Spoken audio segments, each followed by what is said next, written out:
মই দেখা সপোনবোৰ ক'ৰবাত বিলীন হৈ গ'ল।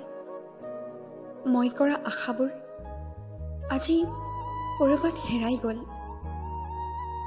সকলোৱে আজি মোক ঠাট্টা কৰিছে, সকলোৱে আজি মোক হাঁহি হাঁহি চাইছে। কি কৰিম মই একো ভাবি পোৱা নাই। আজি মোক ভাল পোৱা মানুহ এজনো নাই। ময়ো যেন ক'ৰবাত হেৰাই গৈছো। আৰু আজি মই নিজকে বিচাৰি হাবাথুৰি খাই ফুৰিছো। হাৰি যোৱাৰ বেদনা কিমান ভালকৈয়ে বুজি পাইছো।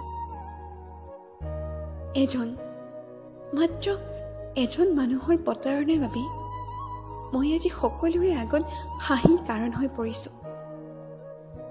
মই ভুল কৰিছো আৰু সেই ভুলৰ শাস্তি ময়ে পাই আছো।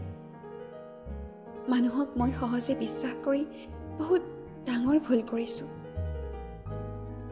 নকৰো আৰু কাকোৱে বিশ্বাস নকৰো। আপোন বুলি বিশ্বাস কৰা বাবেই মোৰ সপোনবোৰ আজি ক'ৰবাত বিলীন হৈ গ'ল। মই দেখা সপোনবোৰ সঁচাকৈয়ে বৰ ভাল লগা আছিল।